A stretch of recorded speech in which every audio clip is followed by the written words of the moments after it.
আপনাদের সবাইকে ওয়েলকাম করছি আমাদের webinar on human capital development in capital market. আমরা খুব আনন্দিত যে আমাদের এই প্রোগ্রামে আজকে চেয়ারম্যান এসিসি প্রফেসর রুবায়তুল ইসলাম জয়েন করছেন এবং সেই সাথে যারা আছেন সবাই শেয়ার মার্কেট সম্পর্কে খুবই ভালো এক্সপার্ট এবং আশা করি আমাদের এই ডিসকাশনটা অনেক ফ্রুটফুল হবে গিভেন দি ফ্যাক্ট যে গত এক ডিকেড ধরে আমাদের শেয়ার মার্কেটের অবস্থা একদিকে খুবই খারাপ, আবার অন্যদিকে অনেক নতুন নতুন কোম্পানি এবং এক্সিস্টিং কোম্পানিগুলো খুব ভালো করে আসছে এবং মানে এতে এক্সপেক্ট করাটাই স্বাভাবিক যে share market should have gone up and it should have been healthy. So এই ইসে থেকে এই স্পিরিট থেকে আমরা ডিসকাশন শুরু করছি। আমি বাবুকে ফ্লোর দিচ্ছি যে বাবু সবাইকে একটু যদি ইন্ট্রোডিউস করে দাও। আমাদের শিবলি স্যার উনি নিজে তো মানুষ গড়ার কারিগর, আমাদের অত্যন্ত ডাইনামিক রেগুলেটর। বলা হচ্ছে যে ক্যাপিটাল মার্কেটে এখন পর্যন্ত যত রেগুলেটর এসছেন আর কি, মানে হি মেক্স থিংস ডান। রহমত পাশা স্যার আছেন, উনি ইউসিবি ক্যাপিটালের ম্যানেজিং ডিরেক্টর। এখানে আমাদের সাথে আছেন মামুন রশিদ স্যার, উনি পিডব্লিউসি। শহীদুল ইসলাম ভাই, উনি বাংলাদেশে one of the top asset management company চালাচ্ছেন, ভিআইপিবি অ্যাসেট ম্যানেজমেন্ট। উনি ওনার সবচেয়ে বড় পরিচয় হচ্ছে উনি সিএফএ সোসাইটি বাংলাদেশের ইমিডিয়েট পাস্ট প্রেসিডেন্ট আর কি। সিএফএ সোসাইটির ভাইস প্রেসিডেন্ট ছিলেন মনিরুজ্জামান ভাই, ওনাকে সবাই চেনেন। উনি ইনভেস্টমেন্ট ব্যাংক আইডিএলসি ইনভেস্টমেন্টস এর ম্যানেজিং ডিরেক্টর। উনি মার্চেন্ট ব্যাংকার্স অ্যাসোসিয়েশনেরও ভাইস প্রেসিডেন্ট আর কি। আমি সাজ্জাদ ভাইয়ের কাছে ফ্লোর দিচ্ছি। ওয়েলকাম সাজ্জাদ ভাই। Thank you. Again, I welcome all of you. আমাদের ওয়েবিনারে শর্ট নোটিসে আপনারা এটা রেসপন্ড করাতে।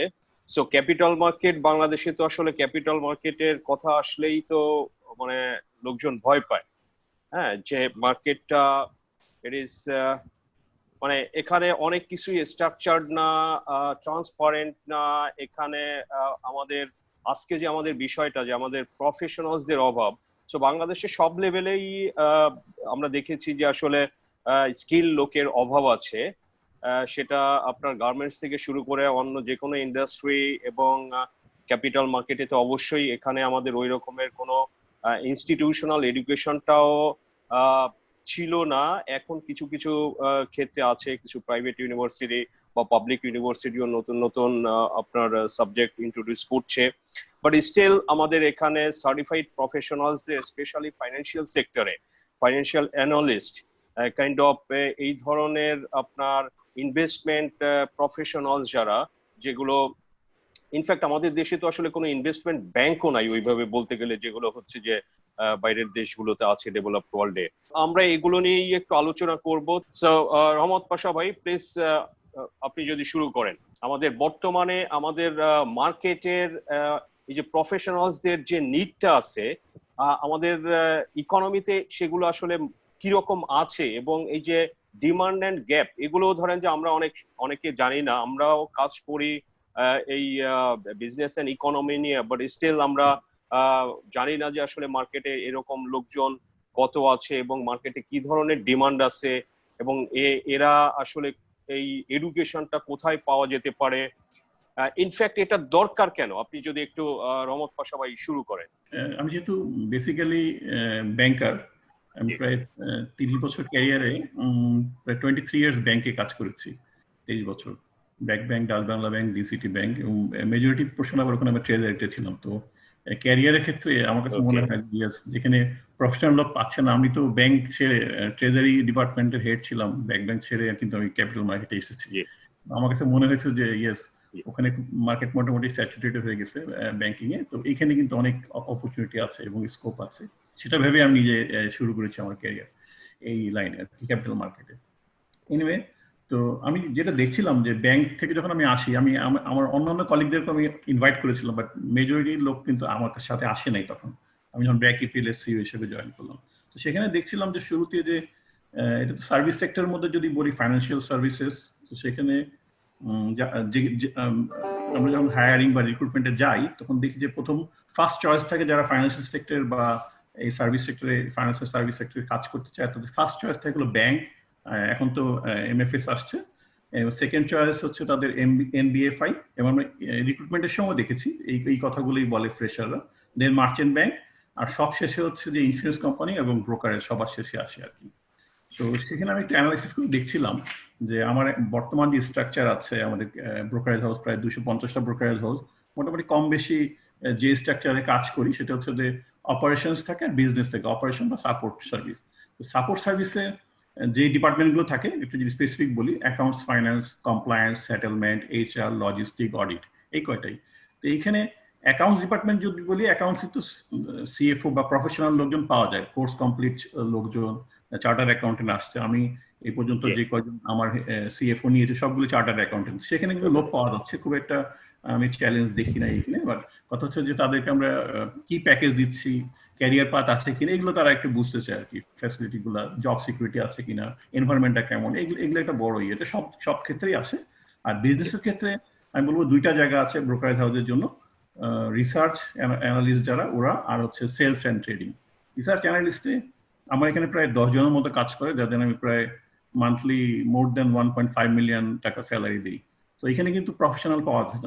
আমার কোম্পানিতে বাংলাদেশে কত 60 থেকে 70 জন তো সিএফএ আর কাজ করে, আমার কোম্পানিতে সেখানে চার্টার সিএফএ চার্টার আছে প্রায় 4 জন, এবং তারা কিন্তু ভালো, আমার ফরেন যে সমস্ত ইনভেস্টর আছে তাদের সাথে ওয়েল কমিউনিকেশন হয়, এবং আমি দেখেছি কিছু কিছু কমিউনিকেশনে শুধু কোয়ারির উত্তর দিলেই তারা কিন্তু একটা লামসাম অ্যামাউন্টের কমিশন আমাদেরকে দেয়, ফরেন ইনভেস্টর গুলো। তো সেখানে আমার যেটা হচ্ছে যে আমার ইনভেস্টমেন্ট এবং রিটার্নের জায়গাটা মোটামুটি রিসার্চের ক্ষেত্রে ভালো, এবং এখানে আমি ভালো লোক পাচ্ছি।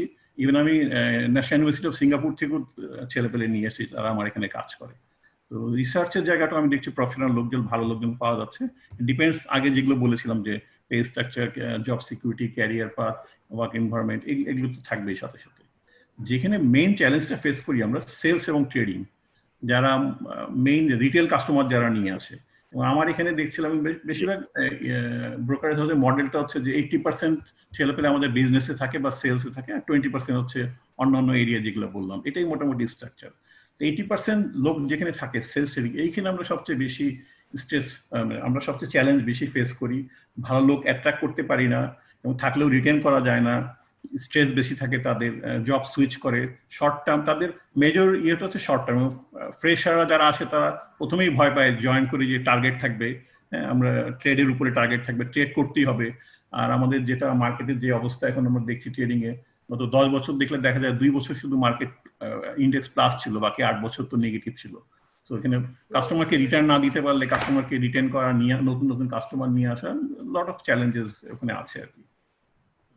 এখানে যেটা হচ্ছে তাদের সাথে যেটা বুঝি, যারা প্রফেশনালদের আনতে চাই, আমি অনেকবারই রিক্রুটমেন্টে হায়ারিং এটা দেখছিলাম, হায়ার করেছিলাম, বাট রিটেন করতে পারিনি, বিকজ তারা যেটা দেখে যে এই যে প্রোডাক্টটা, একটা মাত্র প্রোডাক্ট আমাদের ইকুইটি, বাই এবং সেল, আর মার্জিন লোন, এটা তো সব ক্ষেত্রে হয় না সবার জন্য। এই একটা প্রোডাক্ট, এত সিম্পল একটা প্রোডাক্টের জন্য আসলে হাই প্রফেশনাল এখানে আমাদের এনে কস্ট এফেক্টিভও হয় না, এবং তারাও কিন্তু এনজয় করে না, ডিমোটিভেটেড হয়ে যায়। তাদেরকে আমি তো 8 বছর ধরে এখানে এই মার্কেটে আছে, 8-9 বছর হয়ে গেল ক্যাপিটাল মার্কেটে। তো সবসময় বলছি যে ডেরিভেটিভস আসছে, বন্ড আসছে, এবং রেগুলেটররা আমাদেরকে বহুভাবে এই ব্যাপারে প্রচুর ওয়ার্কশপও করেছি আমরা রেগুলেটরদের সাথে, বলছে যে এই সামনে বছর আসছে, নেক্সট ইয়ার আসছে, এই বলে আমরা রেখেছি, কিন্তু আলটিমেটলি আমি তাদেরকে রিটার্ন করতে পারিনি। তো আমার কাছে মনে হচ্ছে বড় চ্যালেঞ্জ হচ্ছে যে প্রোডাক্ট, শুধু ইকুইটি প্রোডাক্ট আসলে এখানে ভালো ভালো লোকজন এখানকে নিয়ে আসা যাবে, কিন্তু তাদেরকে রিটেন করা ইজ ভেরি ডিফিকাল্ট। তো বড় ইয়ে হচ্ছে এটা একটা ইয়ে করা। আর যেটা বলছিলাম যে ভালো ভালো প্রোডাক্ট আসলে রিটার্ন করতে গেলে আমার কি লাগবে, তাদের তো ভালো প্যাকেজ দিতে হবে, তাদের ক্যারিয়ার পাথ দিতে হবে, এগুলো তো কস্টলি। আমি যে কস্ট এবং ইনভেস্টমেন্ট, তো এগুলো আমি ইনভেস্টমেন্ট করি, তার যদি সেও যদি রিটার্ন না দিতে পায়, কোম্পানি যদি রিটার্ন না পায়, তাহলে সে কিভাবে, তারা কিভাবে থাকবে, আর আমি ব্রোকারেজ হাউসগুলো কিভাবে তাদেরকে রিটার্ন করবে, ভেরি চ্যালেঞ্জিং। তো এই কারণে এইখানে যেটা দেখছিলাম যে এদের সোশ্যাল স্ট্যাটাসটা খুব লো থাকে, যেটা বললাম যে শুরুতে, যে কোথাও যখন চান্স না পায় তখন কিন্তু সবার শেষে ফাইন্যান্সিয়াল সেক্টর এখানে আসে, তো তাদের সোশ্যাল স্ট্যাটাস নিয়ে একটা সমস্যা থাকে, ক্যারিয়ার পাথ থাকে না। আমি দেখছিলাম যে আমাদের 20টা ব্রোকারেজ হাউস আছে, যারা প্রায় 60% আমরা মার্কেট শেয়ার ক্যাপ রেখেছি। এখন 300 কোটি টাকা, 400 কোটি টাকা, 500 কোটি টাকা ট্রেড হলে অ্যাভারেজে 3 কোটি টাকা পরে প্রতিটা ব্রোকারেজ হাউসে। এটা দিয়ে তো আসলে রিটার্ন করা ভেরি ডিফিকাল্ট। তাদের ক্ষেত্রে। তো পে স্ট্রাকচারও আমি দেখেছি অন্যান্য ব্রোকার যারা আমরা যখন আমি ইন্টারভিউ নিতে বসি যে খুব লো, যারা ফ্রেশ যারা জয়েন করে 10 থেকে 15,000 টাকা তারা স্যালারি দেয়, সেখানে ব্যাংক বা ইন্স্যুরেন্স কোম্পানিগুলো 20 থেকে 25,000 টাকা, মানে অন্যান্য যারা আছে। তো সেখানে একটা বড় চ্যালেঞ্জ থাকে আমাদের সাথে অন্যান্য যারা কম্পিটিটর আছে সেগুলোতেও আমরা ফেস করছি। তো এই জন্য আমার কাছে বড় যে জিনিসগুলো বলছিলাম যে মানে প্রোডাক্টের সবচেয়ে বড় আমাদের জন্য চ্যালেঞ্জ, মানে প্রোডাক্ট ডাইভার্সিফিকেশনটা, যেটা চেয়ারম্যান স্যার আসার পরে আমরা খুব বেশি আশাবাদী স্যার, এবং বন্ড ডেরিভেটিভস কথা যেভাবে বলছেন এবং যত দ্রুত উনি আগাচ্ছেন, আমার কাছে মনে হয় যে এটা উনি এগুলো ইমপ্লিমেন্ট হলে খুব বেশি চ্যালেঞ্জ থাকবে না। আর পাশাপাশি ইউসিবিএল কে আমি বলবো যে ইয়েস, আমি যখন জয়েন করি 4 বছর আগে, তখন আমার কোম্পানির লোক ছিল মাত্র 12 জন। আজকে আমার কোম্পানির লোক হচ্ছে 112 জন, 100 জন 4 বছর। এবং এর মধ্যে এটার কারণটা কি রহমত ভাই? মার্কেটটা তো ডাউন, আপনি বললেন যে লাস্ট 10 ইয়ার্স এর মধ্যে 8 ইয়ারই ডাউন ছিল, এন্ড ট্রানজাকশনও খুবই কম ছিল। অন দা কন্ট্রারি আপনি কিন্তু এক্সপ্যান্ড করেছেন। What is the magic? Magic আসলে আমার কাছে মনে হচ্ছে যে 12 জন, UCBL bank second largest bank বাংলাদেশে তার ব্যালেন্স শিট অনুযায়ী। তো আমার কাছে মনে হচ্ছে ইউসিবিএল ব্যাংকের যে অপরচুনিটি পটেনশিয়াল আছে সেই অনুযায়ী 100 জন বাড়ানো, 4 বছরের জন্য আমি প্ল্যান করেই এসেছিলাম যে 100 জন মতো বাড়াবো, এবং 100 জন বাড়িয়ে আমি কিন্তু স্টপ করে দিয়েছি। এরপরে নতুন প্রোডাক্ট না আসলে আমরা কিন্তু এক্সপানশনে যাব না। তো ওখানে আমরা যারা হায়ার করেছি, যেহেতু ইউসিবিএল ব্যাংকের প্যাকেজ, ব্রোকারেজের প্যাকেজগুলো ব্যাংকের সাথে অ্যালাইন করা, আমার 17% লোক আমার এমপ্লয়ি আছে যারা ফুল টাইম গাড়ি পায়, তারা ইউটিলিটি অ্যাট অ্যাকচুয়াল আমরা দিই, এলএফএ দিই, তাদের হাউস বিল্ডিং লোনের ফ্যাসিলিটি আছে, তাদের মেডিকেল ফ্যাসিলিটি আছে, provident fund, gratuity, increment, duly, promotion, incentive bonus. তো এই সব কিছু দিয়ে কিন্তু আমি ভালো ভালো লোকজন অ্যাট্রাক্ট করতে পেরেছি, যার জন্য যেন আমার এখন ইয়ারলি স্যালারি হয় 20 কোটি টাকা ইউসিবিএল ব্রোকারেজে। আমি তো, আমার কাছে মনে হয় যে টপ 20 বাদ দিলে অনেকগুলো কোম্পানির সাথে 20 কোটি টাকা রেভিনিউ করা তো ভেরি ডিফিকাল্ট চ্যালেঞ্জ এই মার্কেটের মধ্যে। এনবিএফআই এবং এনবিএফআই যারা আছে ব্যাংক এবং ফাইন্যান্স ব্যাংকের ব্যাংক যে সমস্ত ব্রোকারেজ আছে, তারাই কিন্তু এই জায়গাটা এইভাবে করে আসতে পারছে। এবং আমি হায়ারিং এর সময় দেখেছি যে ওইখান থেকে কিন্তু ভালো ভালো লোক আমরা পাই, অন্যান্য যে সমস্ত ব্রোকারেজ কিন্তু পাই না। সো কনক্লুশন আমি যেটা বলবো যে work environment, career path, attractive package, এগুলো তো কোম্পানির উপর আমরাই দিতে পারি, সাবজেক্ট টু যদি আমরা ভালো লোক এনে ইনভেস্টটা করে যে রিটার্ন পেতে পারি। রিটার্ন পাওয়ার জন্য আমার কাছে মনে হয় যে সবচেয়ে বড় চ্যালেঞ্জ হচ্ছে আমাদের প্রোডাক্ট ডাইভার্সিফিকেশন, মানে এই চ্যালেঞ্জটা আমরা ওভারকাম করতে পারবো। থ্যাংক ইউ ভেরি মাচ রহমত ভাই। অনেকগুলো পয়েন্টই আপনি বলেছেন যে আমাদের এখানে বর্তমানে কি প্রেক্ষাপটে এবং তাদের প্যাকেজ গুলো কিরকম পায়, লোকজনের ফ্রেশ গ্রাজুয়েটসদের চয়েসের ক্ষেত্রে আমরা জানলাম। বাট মোস্ট ইম্পর্টেন্টলি আপনি যেটা বলেছেন যে ডেরিভেটিভস অ্যান্ড বন্ড এবং প্রোডাক্টের যে অভাবটা আমাদের মার্কেটে, তো আমরা এগুলো নিয়ে আসলে শুনছি। আমি আমার জার্নালিজমের ক্যারিয়ারেও অনেক সময় ধরেই শুনছি যে আসলে বন্ড মার্কেটটা বাংলাদেশে কেন ভাইব্রেন্ট হচ্ছে না, এটারে কিভাবে অ্যাক্টিভেট করা যায়, এই ধরনের আলোচনা শুনে আসছি অনেকদিন, বাট এখনো আসলে কিছু হচ্ছে না। এই যে অল্টারনেটিভ প্রোডাক্ট গুলো যে হচ্ছে না, এটা নিয়ে একটু শুনতে চাই। অ্যাসেট ম্যানেজমেন্ট কোম্পানির শহীদ ভাই, এই যে আপনারা তো মিউচুয়াল ফান্ড বেসিক্যালি ম্যানেজ করেন, অ্যাসেট ম্যানেজমেন্ট কোম্পানি। সো আপনার এই যে অ্যাসেট ম্যানেজমেন্ট কোম্পানি, এটাও এক সময় বাংলাদেশে ছিল না। সো এগুলো ধরেন যে গত 10-12 বছরে অনেক কোম্পানি হয়েছে। সো আমি একটু জানতে চাই যে এই যে বর্তমানে মার্কেটের যে অবস্থা, ধরেন যে প্রফেশনালসদের অভাব আছে। আজকে আমাদের আলোচনার একটু ফোকাসটা আছে হচ্ছে এই যে স্টক মার্কেট রিলেটেড বা ফাইন্যান্সিয়াল সেক্টরে যে প্রফেশনালসদের অবস্থা, ডিমান্ড, সাপ্লাই এবং তাদের সিচুয়েশন, এগুলো নিয়ে।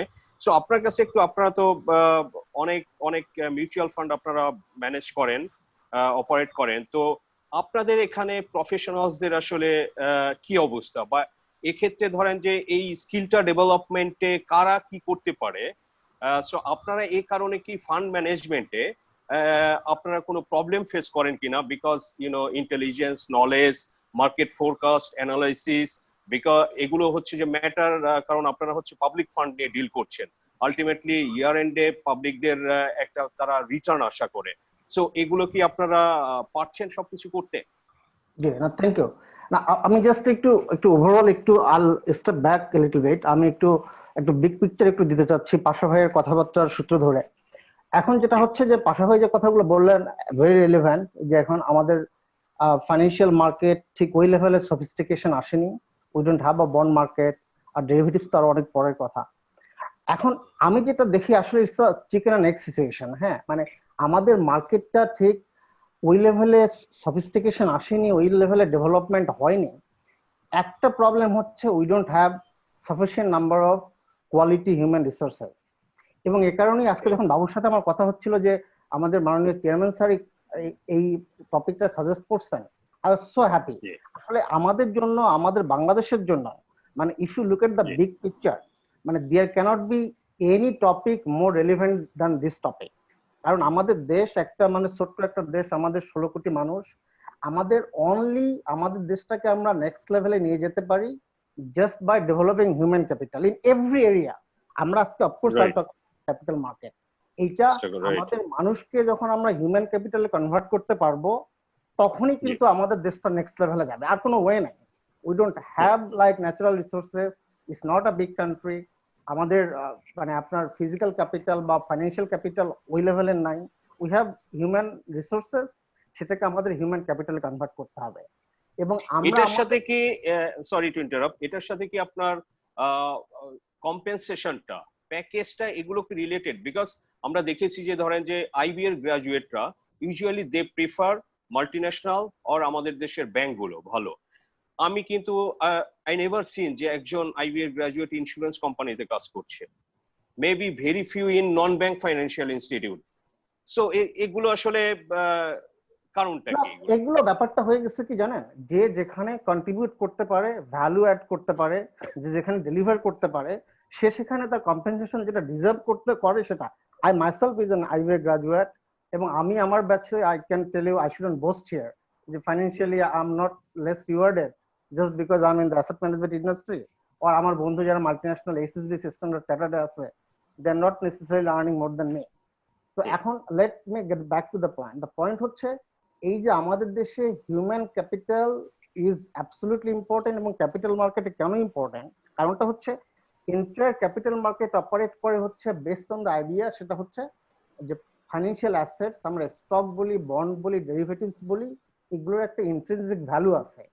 এই ভ্যালুটা ডিরাইভ করার জন্য যে লেভেলের নলেজ লাগে, যে লেভেলে আন্ডারস্ট্যান্ডিং লাগে, সেটা হচ্ছে একটা ভ্যাস্ট। ইটস নট লাইক শুধু অ্যাকাউন্টিং জানলে হয় না, শুধু ইকোনমিক্স জানলে হয় না, শুধু আপনার নিউমেরিক্যাল অ্যানালিসিস জানলে হয় না, আপনার corporate finance, portfolio management, asset valuation জানলে হয় না।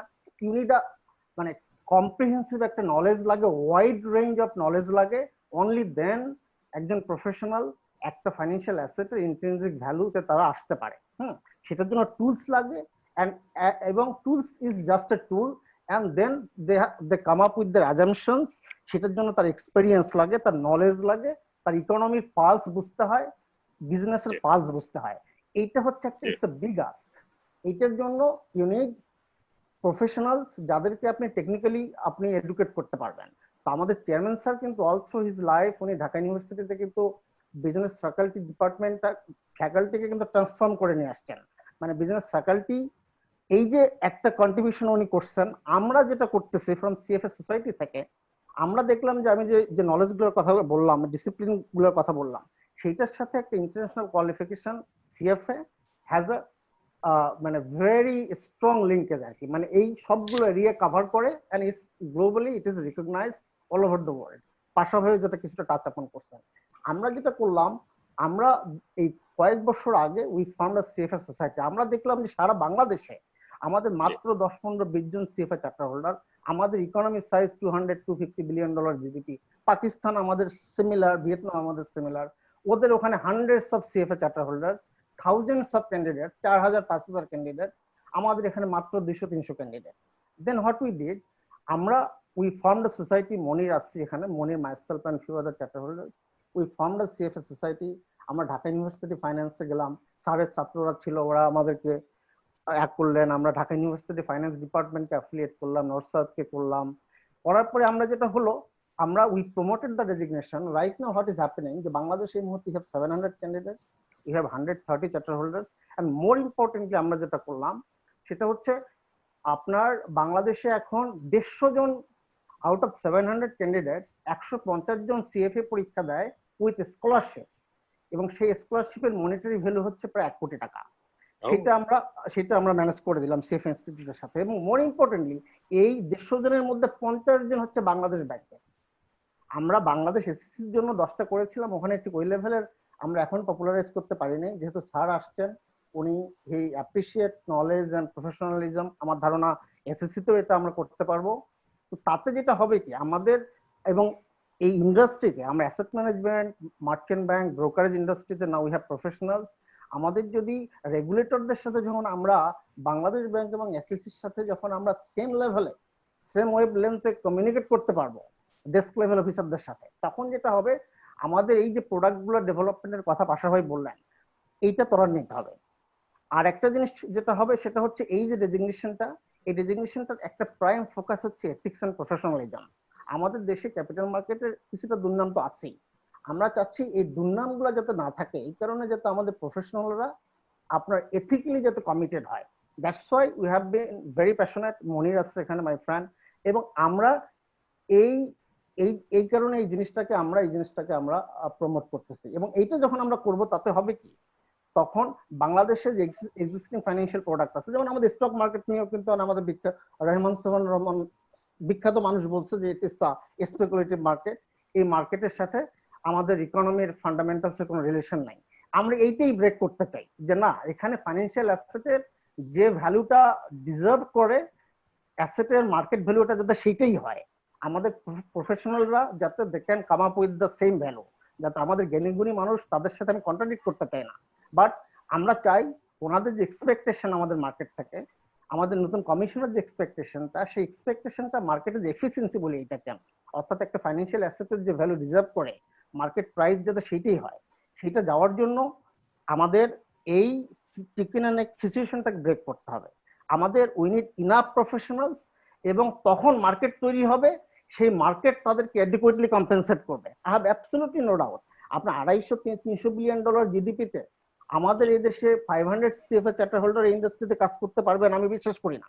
এখন হয়তো 30 জনের মধ্যে 70-80 জন আছে, সেটা করবে। পাকিস্তানে যদি পারে, their economy is growing at a rate much slower than ours. Vietnam যদি পারে, হোয়াই নট আস?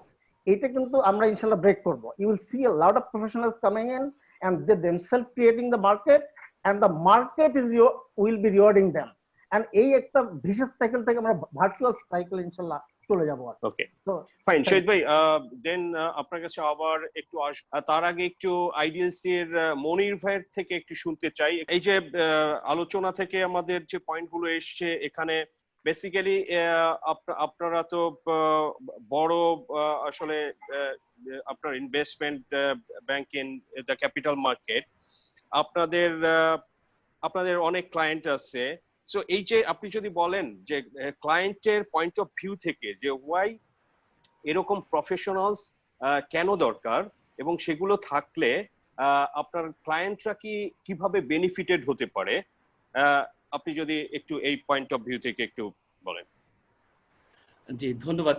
আমি একটু ব্যাকগ্রাউন্ডে যেতে আছে না, আমি প্রায় 22 বছর যাবত এই ক্যাপিটাল মার্কেটের সাথে রিলেটেড আছি। সো আমি যখন জয়েন করেছিলাম 1998-এ, তখন আমি কিন্তু কোনো প্রতিষ্ঠান পাচ্ছিলাম না যেখানে কিন্তু আমি আমার ক্যাপিটাল মার্কেটের প্যাশনটা আমি পার্সু করতে পারি। আইসিবি ছিল, প্রাইভেট সেক্টরে দেয়ার ওয়াজ নান, নট এ সিঙ্গেল ইনস্টিটিউট। এখন মাশাআল্লাহ আমরা 8-10টা অ্যাটলিস্ট প্রতিষ্ঠান, আমরা ভালো ভালো প্রতিষ্ঠান আছে যেখানে ভালো ট্যালেন্টেড ছেলেপেলেরা জয়েন করতে পারে। আপনি বলেছিলেন আইবিএ গ্রাজুয়েট, আইডিএলসিতে আমরা 2009-10 সালে যখন ম্যানেজমেন্ট ট্রেনিং রিক্রুটমেন্ট হতো, তখন তাদের বেস্ট স্টুডেন্টদের ফার্স্ট প্রেফারেন্স থাকতো হচ্ছে ক্যাপিটাল মার্কেট। আমার রিসার্চ হেড ছিল আইবি এর ফার্স্ট বয়। আমার এখানে আরেকটা ছেলে জয়েন করেছিল, সে বুয়েট থেকে পাশ করেছে এবং আইবিওতে সে টপ স্কোরার ছিল, কিন্তু তাদেরকে আমরা রাখতে পারিনি বিকজ অফ দ্য প্রলংড এই ডিস্ট্রেস সিচুয়েশন। আমার মনে হয় যে মার্কেট যদি আবারও আমরা মার্কেট এখানে ভাইব্রেট করতে পারি, আমরা এই ট্রেন্ডটা আবার রিভার্স দেখতে পাবো। আচ্ছা, ক্লায়েন্টদের জন্য অবশ্যই ভালো প্রফেশনাল, এটা can significantly contribute in their financial performance. আমরা জানি যে বাংলাদেশে রিসার্চ একটা গাইডলাইন গত কমিশনের আমলে হয়েছে, কয়েক বছর ধরে এটা অপারেটিভ আছে, কিন্তু বাংলাদেশে কয়টা ইনস্টিটিউট তারা একটা রিসার্চ টিমকে বিল্ড আপ করতে পেরেছে? আই থিঙ্ক 15 থেকে 20টা মার্চেন্ট ব্যাংক, ব্রোকারেজ হাউস সবকিছু মিলায় 15 থেকে 20টা অর্গানাইজেশন পাওয়া যাবে যেখানে একটা মোটামুটি রিজনেবল 3-4 জনের 5 জনের একটা রিসার্চ টিম আছে। ইন্ডিয়ার মার্কেটে যদি আপনি তাকান, ইন্ডিয়ার মার্কেটে প্রত্যেকটা ব্রোকারেজ হাউসের একটা রিসার্চ টিম থাকে। It's very essential and it's very common because তারা সেই রিসার্চ বেস সার্ভিসটাকে ভ্যালু করে। এখন আমাদের ব্রোকারগুলো কেন করতে পারছে না? একই নাম্বার হচ্ছে যে probably there are too many institute, too many merchant banks and brokers, যারা কিনা ফাইন্যান্সিয়ালি এই মার্কেটের যে টোটাল পাইটা, যে ব্যবসা যেখানে জেনারেট হওয়া সম্ভব, সেই তুলনায় হয়তোবা আমাদের ইনস্টিটিউট সংখ্যা বেশি, সেই জন্য আমরা এই জিনিসটাকে এভাবে সেট আপ করতে পারছি না। আরেকটা পার্সপেক্টিভ আছে যে আমাদের যে বিহেভিয়ারাল ইনভেস্টরদের যে বিহেভিয়ারাল আসপেক্টটা, সেটা হচ্ছে যে গত 10 বছর ধরে আমি দেখে আসছি 9-10-এ ইট ওয়াজ এ স্পেকুলেটিভ রান, এবং স্টিল আমরা দেখি যে এখানে স্পেকুলেটিভ বিহেভিয়ারটা ইনভেস্টরদের মধ্যে প্রবলভাবে কাজ করে, বিকজ ওরা দেখে যে একটা শেয়ার রাতারাতি বেড়ে যাচ্ছে 20%, 30% কোনো কারণ ছাড়া বেড়ে যাচ্ছে, এবং তারা তখন কিন্তু এই রিসার্চ বেসের যে ভ্যালুটা সেটার প্রতি ইন্টারেস্টেড হয় না। They want to make quick money because তাদের রিটার্ন পার্সপেক্টিভটা different. They want 5-7%, 10% return in a week, এবং সেটা তারা চেজ করতে চায়। যার ফলে এই ইনস্টিটিউটগুলো কিন্তু তারা যে ক্লায়েন্টদেরকে রিসার্চ বেস সাপোর্টটা দেবে, এটার একটা ডিমান্ড ক্লায়েন্টদের পক্ষ থেকে তৈরি হয় নাই। যারা তৈরি করেছে তারা মোস্টলি ভালো রিসার্চ টিম যারা তৈরি করেছে তারা মোস্টলি সার্ভ করে ফরেন ক্লায়েন্টদেরকে, এবং লোকাল ক্লায়েন্টরা কিন্তু এখনো under serve. So I believe যে স্যার এসছেন, নতুন চেয়ারম্যান স্যার এসেছেন, very dynamic team at SSC, এবং আজকের এই টপিকটার মাধ্যমেই আমরা প্রমাণ করছি যে we are looking forward to build a new capital market. So এবার আমি একটু স্যারের কাছে আসতে চাই। স্যার, আপনি তো এখানে 3জন স্পিকার বললেন, অনেক পয়েন্টই এসেছে, আপনি শুনেছেন। সো এখানে আমাদের এখানে ল্যাক অফ প্রোডাক্টস একটা অন্যতম কারণ যে এই ধরনের প্রফেশনালস বাংলাদেশে তৈরি হয়নি, হচ্ছে না, বা যারা আছে তারা অনেকে এখানে ইন্টারেস্টেড না, কাজ করার ওই ধরনের স্কোপ নেই, যেটা মনির ভাই তো বললেন যে 2008-9-এ 9-10-এও লোকজন আসতো, বাট তাদের রিটেইন করা যায়নি। তো স্যার, আপনারা রেগুলেটর হিসেবে কি কোনো উদ্যোগ নিচ্ছেন যে মার্কেটে আসলে এই যে মার্কেটের যে ডিমান্ড সাইডটা আছে, এবং আসলে আমাদের ইকোনমি যেভাবে ডেভেলপ করছে, আমাদের এই আনটিল কোভিড আমরা তো one of the fastest growing country, আমাদের ইকোনমি এখন higher than Pakistan, $300 billion. So অনেক ইন্ডিকেটরই আমরা ভালো, এক্সেপ্ট ক্যাপিটাল মার্কেট। সো এটা নিয়ে স্যার আপনি তো নতুন দায়িত্ব নিলেন, আপনি এটা নিয়ে মার্কেট নিয়ে, আপনি ইকোনমি নিয়ে আপনি খুব গভীর ধারণা আপনার আছে। সো স্যার, এই সেক্টরটাকে কিভাবে ডেভেলপ করা যায়, আরো প্রোডাক্ট আনা যাবে নতুন নতুন? বন্ড মার্কেট নিয়ে শুনেছি যে কিছু কাজ হচ্ছে, বাট সেটা তো অনেক দিন ধরেই আমরা শুনছি একই ধরনের। সো এই যে আজকে যদি কর্পোরেট হাউসগুলো স্যার বন্ড দিয়ে টাকাটা রেইজ করতে পারতো, আপনি ব্যাংকের উপরে কিন্তু এত প্রেশারটা পড়তো না, মানে খুবই স্বাভাবিক, এবং বন্ডের লং টার্মে তারা ফান্ড নিতে পারতো, এবং ব্যাংকের যে অ্যাসেট লাইবিলিটিস এর মিসম্যাচটা হতো না।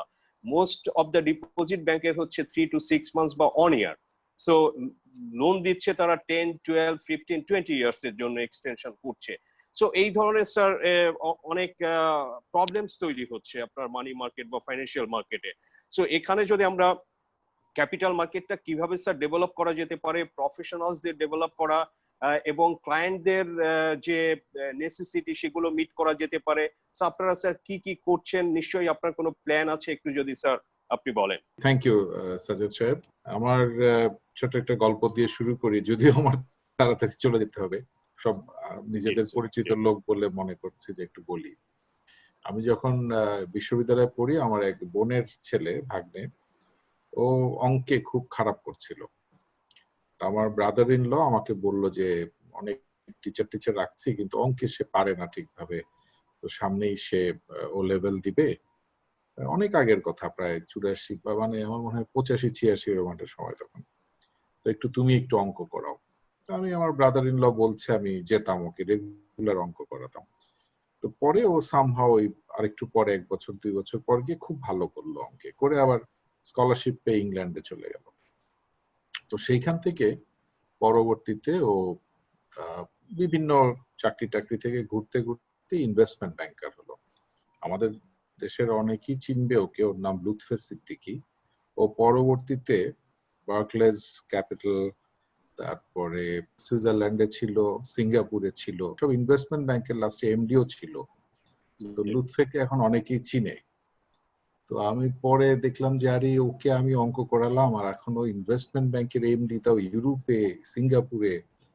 তো তারপরে শুনি ওর বেতন $500,000। তখন তো আমি প্রায় চেয়ার থেকে পড়ে যাওয়ার মতো অবস্থা, যে কি বলে $500,000 আমার ভাগনার বেতন। তো এই যে একটু আগে শহীদুল ইসলাম সাহেব যে কথাটি বললেন, যে এই ইনভেস্টমেন্ট ব্যাংকার, মার্চেন্ট ব্যাংক যারা ডিল করে, এদের স্যালারি, এদের ইনকাম, এদের তারা কর্পোরেশন বা অর্গানাইজেশনের যে প্রফিট, এগুলা একটা অন্যরকম স্কেলে চলে গেছে রেস্ট অফ দ্য ওয়ার্ল্ডে। এই যে একটু আগে আপনার মনিরুজ্জামান সাহেব অন্যরা বললেন আইবি এর ছাত্র বা বিজনেস ফ্যাকাল্টি স্টুডেন্ট, আমি ডিন থাকা অবস্থায় সাধারণ বীমা কর্পোরেশনের চেয়ারম্যান, আমি আমার ছাত্রই নিতে পারি না সাধারণ বীমা কর্পোরেশনে। বলে না স্যার, এটা বেতন এত কম, ব্যাংকের থেকে 10-20 হাজার টাকা কম আমরা স্যার। আর যারা যায় ঠিক 1.5-2 বছরের মধ্যে ব্যাংক অথবা বিসিএস দিয়ে চলে যায়। তাই আমি দেখলো তো মহা সমস্যা এর মধ্যে। আগে যে আছে যারা স্টাফ, কাউকে ছোট করছি না, দেখলাম যে তাদের কোয়ালিটি, এফিসিয়েন্সি লেভেল, ডেডিকেশন এবং তাদের যে বিলঙ্গিংনেস, কোনোটাই আমার মনোপুত হয় না। দেখলাম যে বাংলাদেশে এখন প্রফেশনাল ডেভেলপমেন্টটা হয়ে গেছে একটা বড় ইস্যু। তো ডিন থাকাকালীন সময়েই আমি প্রথম আমাদের যে 9টা ডিপার্টমেন্ট ছিল সব চেয়ারম্যানদেরকে ডেকে এই masters in professional finance, masters in professional accounting, masters in professional banking, masters in risk management and actual science and risk management, masters in management marketing, masters in human resource development, masters in management information system এবং masters in international business. এগুলো সব চালু করলাম প্রফেশনালদের জন্য।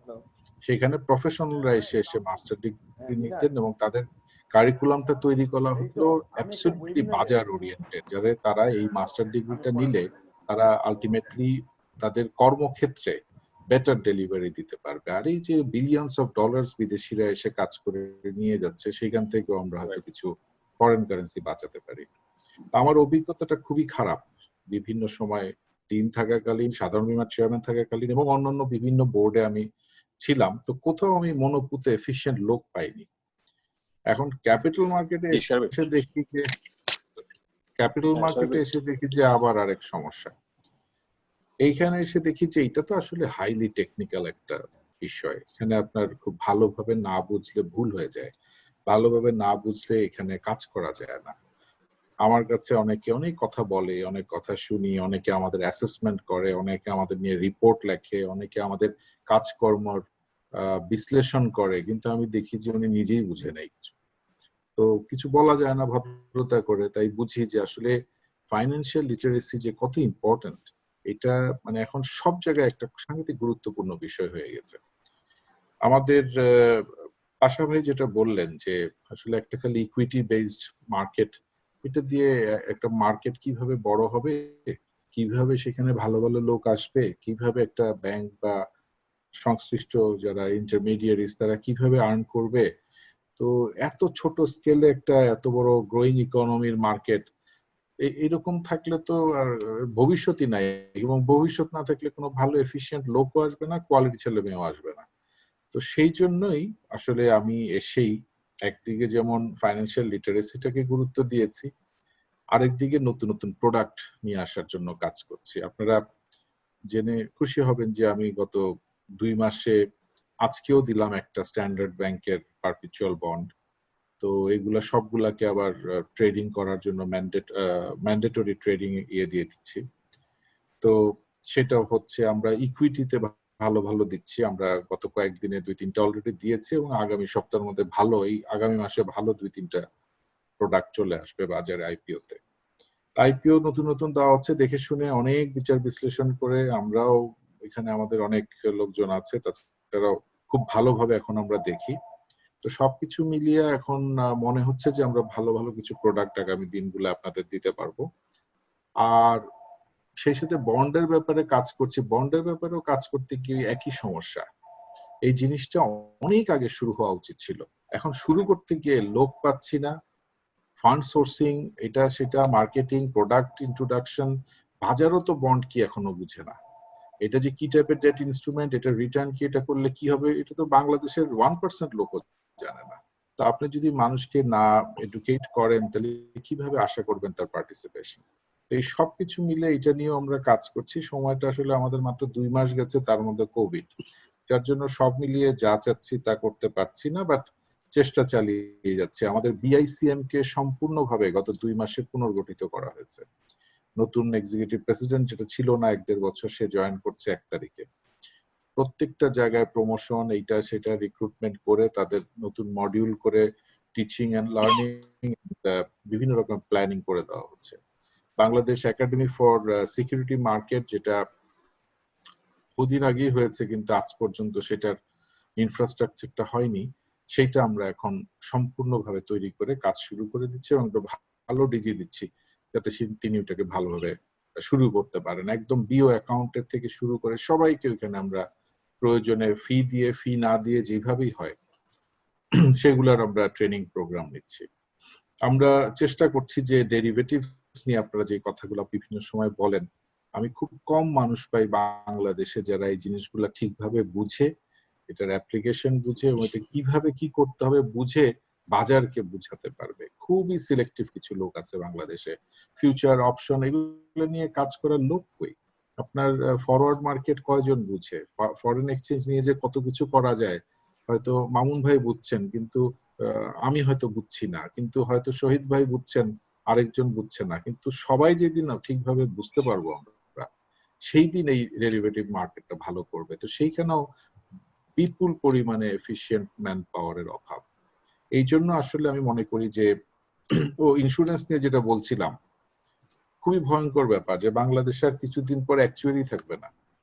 মানে যারা আছেন তারা একটু সিনিয়র, তারপরে যদি নতুন 2-1 আছে, তাদেরও আমি এখনো অতটা ইয়ে পাই না, হয়তো বিদেশেই থাকেন বেশি সময়।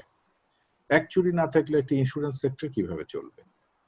তো জেনে খুশি হবেন 80টার মতো কোম্পানি স্যার। এখন মাননীয় প্রধানমন্ত্রী এটাকে খুব সিরিয়াসলি নিয়েছেন। আমরা গত সপ্তাহে কাজ বিজনেস স্কুল ইংল্যান্ডে ওদের সাথে এগ্রিমেন্ট করলাম, এই সপ্তাহে সই হবে।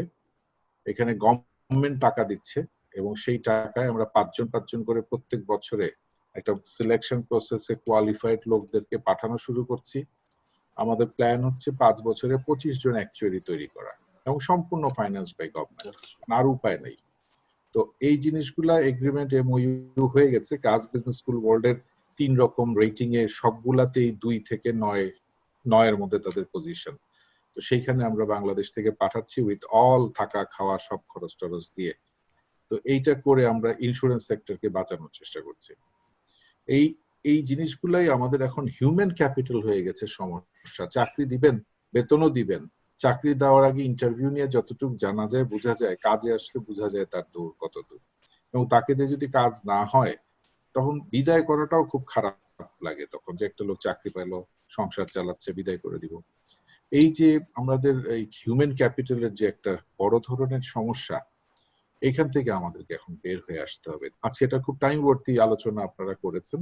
আমি মনে করি মেসেজটা সবার কাছে যাওয়া দরকার যে আমাদের হিউম্যান ক্যাপিটাল বলছি, এটা যে আসলে এই ক্যাপিটালটার জন্য ইনভেস্টমেন্ট দরকার সেটাই কেউ বুঝতে পারছেন।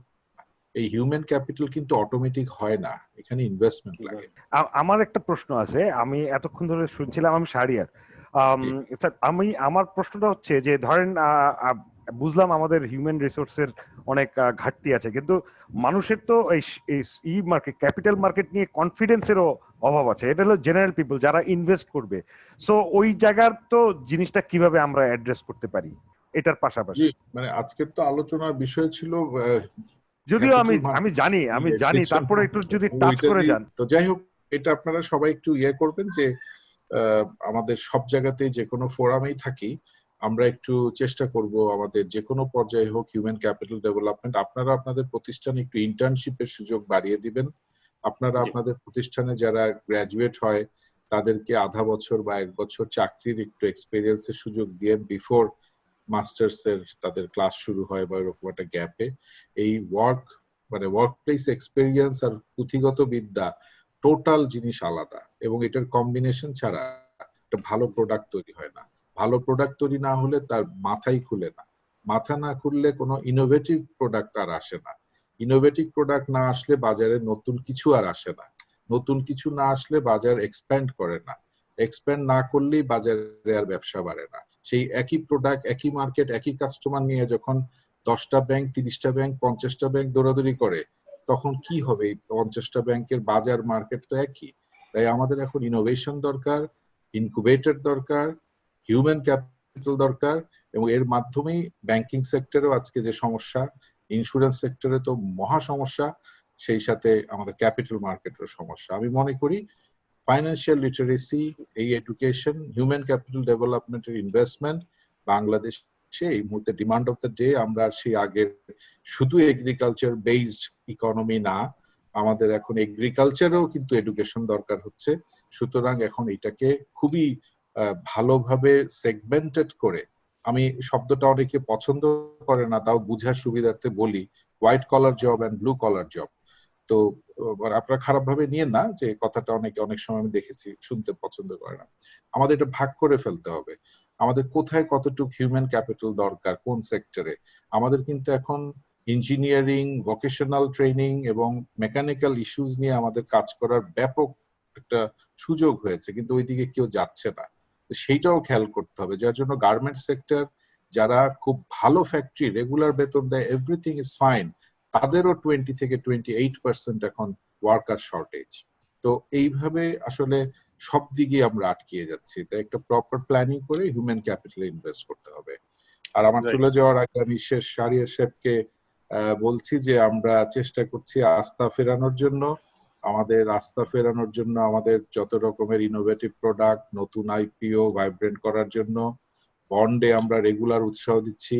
আশা করি আমাদের বয়স জুন জুলাই এই 2 মাস আপনারা সামনেই নিশ্চয়ই সুকুক বন্ড দেখতে পাবেন।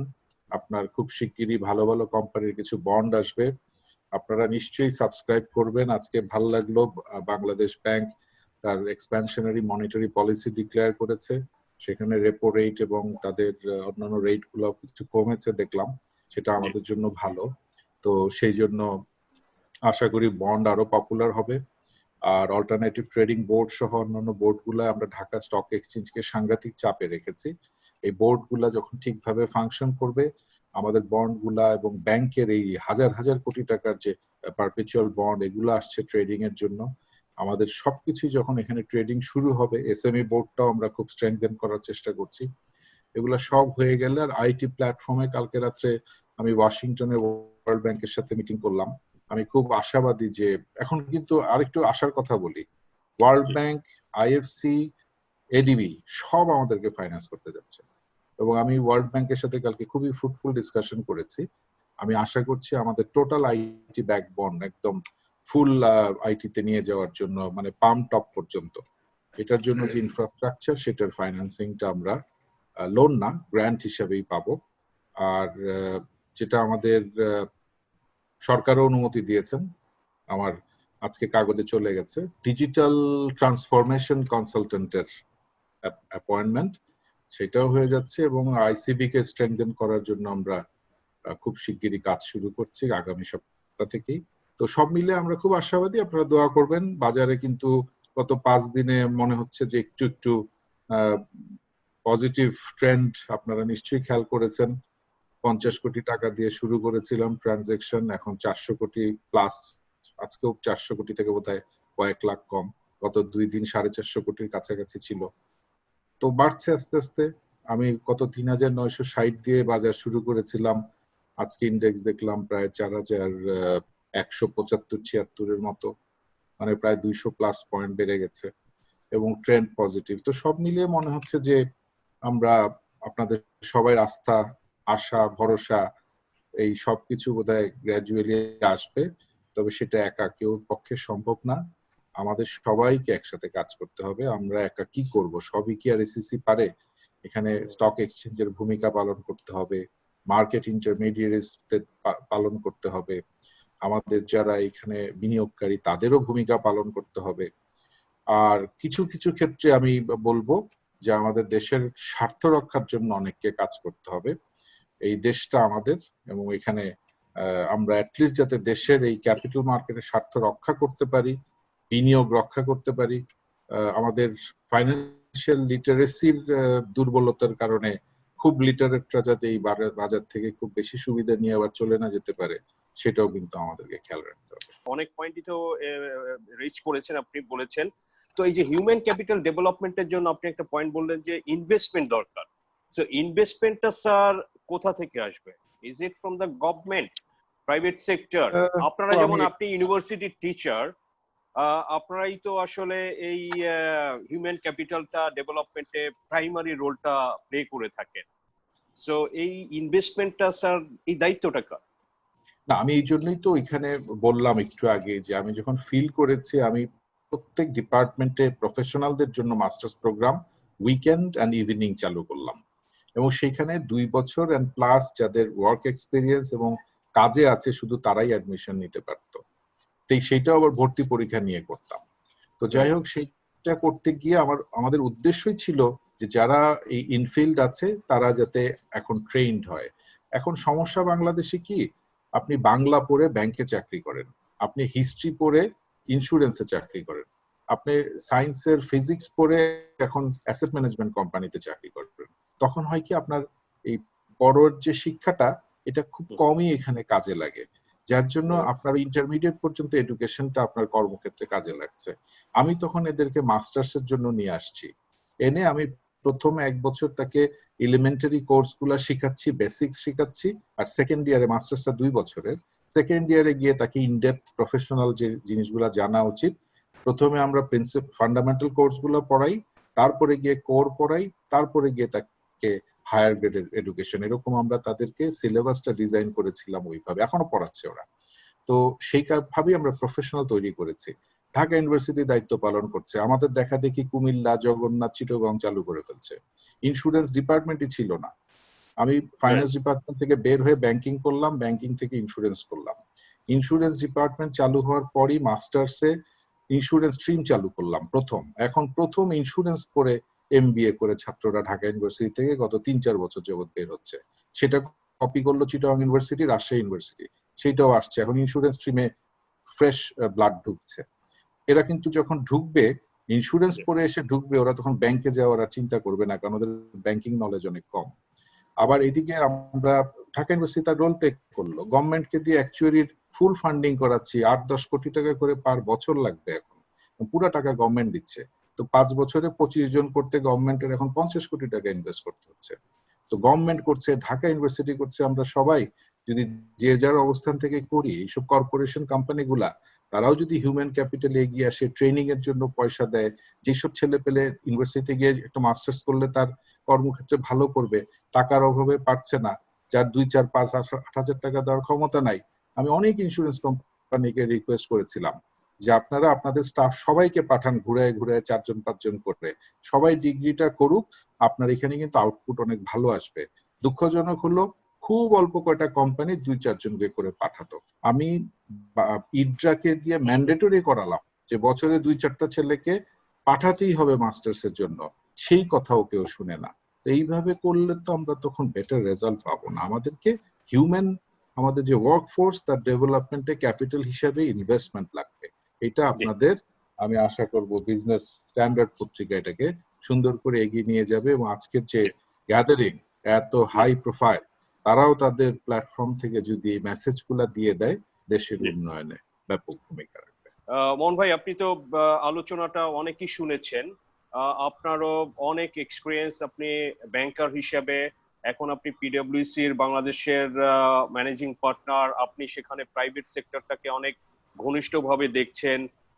সো এই যে আমাদের দেশে আসলে এই যে প্রফেশনাল এবং ক্যাপাবল যে হিউম্যান ডেভেলপমেন্ট এগুলো আসলে করতে গেলে আপনারা তো ইন্টারন্যাশনালিও দেখছেন যে পিডব্লিউসি সারা পৃথিবীতে এদের অ্যাক্টিভিটিজ আছে,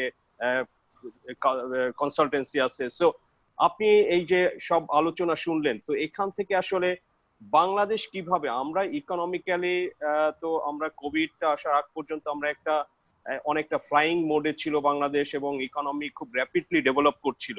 সো সময়ের সাথে সাথে হয়তো আমাদের এই যে আমরা অনেকটা ইকুইটির উপরে যে ডিপেন্ডেন্ট, অন্য কোনো অল্টারনেটিভ প্রোডাক্টসও আমাদের এখানে নাই। সো সব মিলে যদি আপনি বলেন যে বাংলাদেশের আসলে এটা কতটা দরকার, এই যে এই হিউম্যান ক্যাপিটাল, এবং সেটা আসলে মানে পার্টিকুলারলি যদি একটু স্টক মার্কেটের, যদিও আপনার এখানে মানে কোনো সরাসরি আমার জানা মতে কোনো এনগেজমেন্ট নাই, বাট তারপরে যদি ক্যাপিটাল মার্কেট ফোকাস দিয়ে আপনি একটু বলেন। আমি এখানে পাশা আছে, পাশার কথা শুনলাম, অনেকদিন পরে কথা হচ্ছে। শহীদ আমার ছোট ভাই, তারপরে বিশেষভাবে মনিরুজ্জামান যে আমার সিটি গ্লোবাল মার্কেটসের সিএফও ছিল। তো এটি বোধহয় একটু অত্যুক্তি হবে, যেহেতু আমরা পুরনো হয়ে গেছি, বুড়ো বয়সকাল অনেক পেরিয়ে গেছে, রিটায়ারমেন্ট এজ এসে গেছে। তো আরেকটি কথা, দুটো কথা একটু মনে করিয়ে দেই। আমি যেমনটি বাংলাদেশের ব্যাংকিং এর ইতিহাসে সর্বকনিষ্ঠ সিও এখনো আছি বয়সের দিক থেকে, আমার মতো বয়সে কেউই কোনো ব্যাংকের, বিদেশি এবং দেশি কোনো ব্যাংকের সিও হয়নি। দ্বিতীয় যে ইতিহাসটি রয়েছে বাংলাদেশের, এই 70টি ব্যাংকের মধ্যে, প্রায় বাণিজ্যিক ব্যাংকের মধ্যে একমাত্র বোধহয় আমি যে নাকি ইনভেস্টমেন্ট ব্যাংকিং থেকে এসছে, ট্রেজারি থেকে এসছে, এই পর্যন্ত। হয়তো অনেক সময় ইতিহাসে অনেকে জানতে পারে না। আর তৃতীয় যে জিনিসটি হচ্ছে, বাংলাদেশে ক্যাপিটাল মার্কেটে যত বড় বড় ডিল হয়েছে, গ্রামীণ ফোনের আইপিও, বাংলা লিংকের বন্ড, রবি আজিয়াটার বন্ড এবং অন্যান্য অনেক প্রতিষ্ঠানের বন্ড, এগুলোর কিন্তু উদ্গাতা ছিলাম আমরা। সারা পৃথিবীর ইতিহাসে যে প্রথম যে মাইক্রো ক্রেডিট রিসিভেবল সিকিউরিটাইজেশন হয়েছিল, সেইটা কিন্তু আমরা করেছিলাম আমরা। সিডোর আইলার পরে যখন নাকি বাংলাদেশে প্রথম মানে agency funded back step facility চালু করা হয় সাউথ অফ বাংলাদেশের 6টা এনজিওর মাধ্যমে, সেটা কিন্তু আমরা করেছিলাম এবং সিটি ব্যাংক এনএ থেকে। সো গ্লোবাল মার্কেটসের সাথে, ক্যাপিটাল মার্কেটসের সাথে আমাদের সম্পর্ক অনেক দিনের। ইয়েস, আমি মাঝখানে কিছুটা অভিমান করি, যেটা কিছুটা মনিরুজ্জামান জেনে থাকবেন। আমি ক্যাপিটাল মার্কেট থেকে অনেক দূরে চলে গিয়েছিলাম, কারণ ক্যাপিটাল মার্কেটে যে কথাটি সুন্দরভাবে পাশা বলেছে যে কেন ট্যালেন্ট তারা আকর্ষণ করতে পারছেন, এবং পরবর্তীকালে মনিরুজ্জামান বলেছে কেন তারা ট্যালেন্টকে রিটেইন করতে পারছে না। এটির কারণ হচ্ছে যে আপনারা দেখবেন যে ট্যালেন্ট কোথায় কাজ করে। আপনি দেখবেন বাংলাদেশের 1972 সাল, বিশেষ করে 80-র দশকের পর থেকে যত বড় বড় ক্যাপিটাল মার্কেট ডিল হয়েছে, যত বড় বড় এমএনএ হয়েছে, যত বড় বড় আইপিও হয়েছে, তার একটাও কিন্তু কোনো, মানে আমি কাউকে উদ্দেশ্য করে বলছি না, একটাও কিন্তু কেউই লোকাল প্রতিষ্ঠানগুলো করতে পারেনি। এটার কারণ কি? আপনাদেরকে একটুখানি, এখানে মনিরুজ্জামান সাহেব আছেন এবং তৎকালে কিছুদিন আগে শহীদও আমার সাথে কাজ করতো অবশ্য ফিনান্সিয়াল ইনস্টিটিউশন ডিপার্টমেন্টে, যে আমরা যখন গ্রামীণ ফোনের আইপিও, বাংলাদেশের ইতিহাসে সবচেয়ে বড় আইপিও আমরা হ্যান্ডেল করি, তখন কিন্তু আমাদের প্রতিযোগী ছিল মর্গান স্ট্যানলি এবং গোল্ডম্যান স্যাক্স। লোকাল কিন্তু কেউ আমাদের প্রতিযোগী ছিল না, মনিরুজ্জামান সাহেব নিঃসন্দেহে মনে করতে পারছেন। এবং কেন আমাদেরকে দেওয়া হয়েছিল, গ্রামীণ ফোনের বোর্ডে একটি আলোচনা হয়েছিল যে আমাদের প্রাইস ডিসকভারি, আমাদের financial modelling plus local knowledge with the regulators, এইটার প্রেক্ষিতে বিবেচনায় টেকনিক্যাল স্কোরিংয়ে আমরা গোল্ডম্যান স্যাক্স এবং মর্গান স্ট্যানলিকেও ছাড়িয়ে যেতে পেরেছিলাম সিটি গ্রুপ গ্লোবাল মার্কেটস থেকে। এই প্রসঙ্গে আরেকটি কথা বলে নেই, যেখানে মনিরুজ্জামান সাহেব যেহেতু আছেন, উনি আমাদের প্রধান অর্থ কর্মকর্তা ছিলেন সিটি গ্রুপ গ্লোবাল মার্কেটসের। আপনাদেরকে আরেকটি কথা বলে রাখি, বিশেষ করে মাহফুজুল্লাহ বাবুকে, যে সিটি গ্রুপ গ্লোবাল মার্কেটস কিন্তু আমরা পরবর্তীকালে আমরা লাইসেন্স সারেন্ডার করে দিই এটা কিন্তু it's a blow, it was a blow to the future of capital market in Bangladesh, especially with regard to foreign investment and portfolio investment and a trusted agent of the foreign investor in the Bangladesh capital market. এটা কিন্তু অনেকে লক্ষ্য করে নেয়। এটা কিন্তু একটা বিরাট news হওয়ার ব্যাপার ছিল যে সিটি গ্রুপ কেন তার ক্যাপিটাল মার্কেট লাইসেন্সটা কারো কাছে বিক্রি করে না দিয়ে, যেখানে ইজিলি সে কিন্তু অনেক টাকায় বিক্রি করতে পারত, সেখানেও লাইসেন্সটা সারেন্ডার করে দিল। বাংলাদেশের ইতিহাসে একমাত্র কিন্তু উদাহরণ। এটির কারণ হচ্ছে আমরা কিন্তু ওই যে হরে দরে এক দর একটা কথা আছে বাংলায়, আমরা যখন দেখলাম যে আমরা মনে করি যে একটি এমএনএ কিংবা একটা বন্ডের সবচেয়ে বড় বিষয় কি একটা আইপিও প্রাইস ডিসকভারি, তাকে বেকিং দেয় কি ফিনান্সিয়াল মডেলিং, জিরো ইন করা সেই মডেলটাকে, এবং সেই প্রাইস বিল্ডিং, কিভাবে আমি প্রাইস বিল্ডিং করলাম, এবং future forecasting of the cash flow and discounted cash flow, যেটা শহীদ অত্যন্ত ব্রিলিয়েন্ট একজন সিএফএ অ্যাসোসিয়েশনেরও সে ইমিডিয়েট পাস্ট প্রেসিডেন্ট, আমি যতদূর জানি ও জানে যে আমরা কিভাবে নেট প্রেজেন্ট ভ্যালু বের করি, কিভাবে আমরা আইএম দাঁড় করাই, কিভাবে আমরা ফিনান্সিয়াল মডেলিং করি, কিভাবে আমরা প্রাইস ডিসকভারি করি, কিভাবে আমরা বুক বিল্ডিং করি। তো আমরা যখন দেখলাম যে এইগুলা কোনো কিছু বিবেচ্য নয়, মাননীয় এসিসির চেয়ারম্যান চলে গিয়েছেন, উনি থাকলে ভালো হতো, যে এগুলো কোনো কিছু বিবেচ্য নয়। আমি আমার আইপিওটা, আমার লিস্টিংটা কাকে দিব, কোন প্রতিষ্ঠানকে দিব, তার সবচেয়ে বিবেচ্য বিষয় হচ্ছে তার সাথে এসিসি চেয়ারম্যানের কিংবা মেম্বারদের কি ধরনের সম্পর্ক। অনেকটা বটতলার উকিলদের মতো, যারা নাকি তারাই কেসটা পায়, যারা নাকি বেল বা আউট করতে পারে, বেল করে মানে আসামিকে বেল জামিন নিয়ে আসতে পারে বেল দিয়ে। সুতরাং সেই ক্ষেত্রে ডক্টর কামাল হোসেনের যেমন প্রয়োজন নাই, তেমনটি আমরা দেখলাম ভালো কোনো সিটি গ্রুপ গ্লোবাল মার্কেটসেরও প্রয়োজন নাই, মর্গান স্ট্যানলিরও প্রয়োজন নাই। কারণ হচ্ছে এটা সোজা বানিয়ে ফেললেন ওনারা। ওনাদের সাথে সম্পর্কের ভিত্তিতে ওই আইএমএ যাই থাকুক, প্রাইস ডিসকভারির অঙ্ক যাই থাকুক, প্রি অ্যারেঞ্জমেন্টের ভিত্তিতে আমরা দেখলাম দুর্বল আইপিও গুলো কিন্তু এপ্রুভড হলো। এবং আমরা এরকমও দেখেছি যে বিভিন্ন লেনদেন হয়েছে পর্দার অন্তরালে, সেটা কিন্তু এসিসি তো লেনদেন হয়নি। এই যে 10 বছরের একটা কালিমা সম্পন্ন ইতিহাস, এইটাকে কিন্তু ডিজন করে আমরা এগোতে পারবো না। কেন ব্রিলিয়ান্টরা আসে নাই? ব্রিলিয়ান্টরা এসেছিল, মনিরুজ্জামান নিঃসন্দেহে জানে যে আইবি এর ফার্স্ট বয় সেকেন্ড বয় শুধু একবার না, বারবার আমরা রিক্রুট করেছি। কারণ আমরা যখন গ্রামীণ ফোনের আইপিও করেছিলাম, আমাদের সিটি গ্রুপ গ্লোবাল মার্কেটসের সিও ছিলেন একজন ইএল এর এমবিএ। আমাদের মনিরুজ্জামান সাহেব আজকে আছেন, উনি আইডিএলসি সিকিউরিটিজ ইনভেস্টমেন্টে খুব ভালো কাজ করছেন। আমাকে প্রায় উনি দোয়া নেন আমার কাছ থেকে, এই জন্য আমি কৃতার্থ ওনার কাছে, বড় ভাই হিসাবে, কম শিক্ষিত বড় ভাই বলে যেটা হয় সেক্ষেত্রে।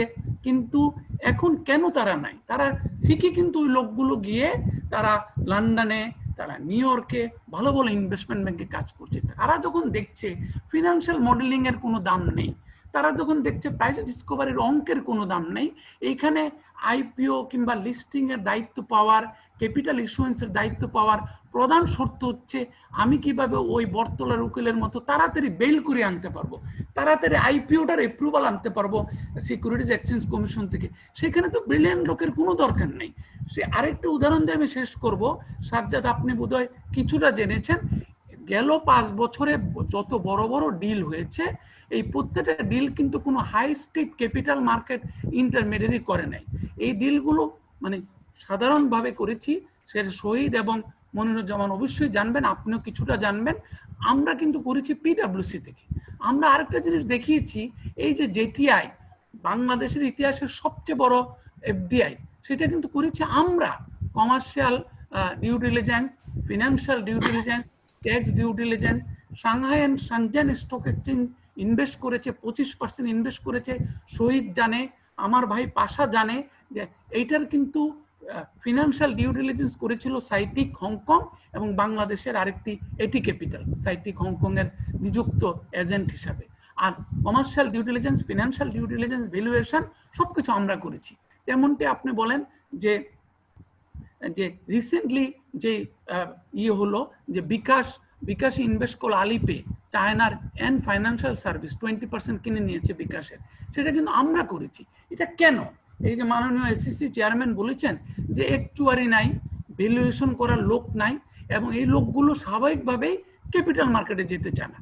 এখন শহীদ বলেছে সুন্দরভাবে যে আমি গেলে অন্যরা আসবে না কেন, এটার উত্তর শহীদই দিতে পারবে, এটার উত্তরটা অন্যরা দিতে পারবে না। কারণ একটা সিও আর একটা জুনিয়র ছেলেরা বলা হয় কি যে আমরা দেখেছি কর্পোরেট আমেরিকাতে স্টাডি হয়েছে, হার্ভার্ড বিজনেস স্কুল স্টাডি করেছে যে যারা জয়েন করার সময় একটা বাচ্চা ছেলে গ্রাজুয়েট, বিজনেস গ্রাজুয়েট দেখে branding of the organisation and the entry salary, এটা দুইটা দেখে।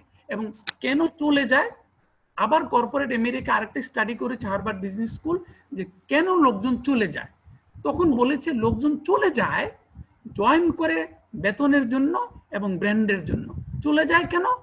প্রধান কারণ হচ্ছে বস, আর দ্বিতীয় কারণ হচ্ছে যে আমার ফিউচার আউটলুক কি, এই অর্গানাইজেশনে আমার অপরচুনিটি টু গ্রো। যেই অর্গানাইজেশনে দেখে যে আমার সিও আইপিওর অ্যাপ্রুভাল আনছে বিকজ এসিসির চেয়ারম্যান ওনাকে পছন্দ করে, এসিসির মেম্বার লিগ্যাল ওনাকে পছন্দ করে, এখানে ওনারা আইএমটা 500 পৃষ্ঠার যে আইএম তৈরি করি আমরা, সেই আইএমটা পড়েও দেখে না ওনারা জিজ্ঞেসও করে না। আমরা যখন গ্রামীণ ফোনের, এগেন আমি বলছি মনিরুজ্জামান সাহেব এখানে আছেন, উনি অনেক প্যারেড করেছেন, আমরা অনেক প্যারেড করেছি এসিসির করিডোরে।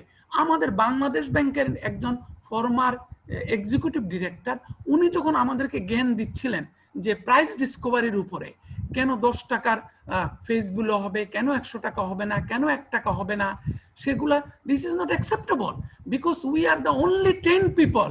আই ওয়ার্ক উইথ, মানে আমি 38টা দেশে হয় অডিট করেছি নাহলে কাজ করেছি, and this are all countries macro audit or capital market audit or capital market valuation.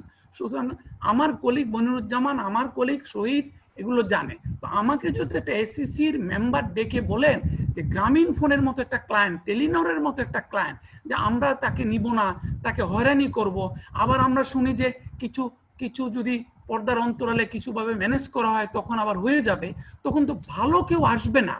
আমাদের সারা জীবন গিয়েছে, আজকে আমার 36 বছরে পদার্পণ করেছি না, কিন্তু মোহন ভাই একটু ইন্টারাপ্ট করি। ধরেন যে এটা তো ব্যাংকিং সেক্টরেও প্রচুর স্ক্যাম আছে, বাট ব্যাংকে তো যাচ্ছে বাংলাদেশে ব্রিলিয়ান্ট ছেলে পেলে তো তাদের নাম্বার ওয়ান চয়েস তো ব্যাংকে যাচ্ছে।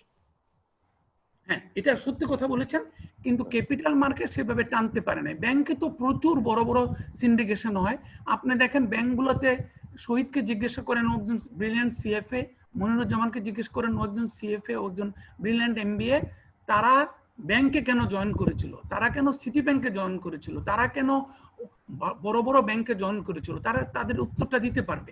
তারা এখন কোথায় এসেছে? তারা কিন্তু ওই ব্যাংকের গ্রুমিং হয়ে ওই ব্যাংকের, তারপরে ওরা যখন থাকতে পারেনি, কিংবা এই সমস্ত ইনভেস্টমেন্ট ব্যাংকগুলো তাদেরকে যখন অনেক বেশি দেখিয়েছে, ক্যারিয়ার অপরচুনিটি দেখিয়েছে, কিংবা জব অপরচুনিটি দেখিয়েছে, পজিটিভ চ্যালেঞ্জ দেখিয়েছে, তারা কিন্তু এসছে। তো আপনি কিন্তু ওদেরকে দিয়ে ক্যাপিটাল মার্কেটকে বিবেচনা করতে পারবেন না।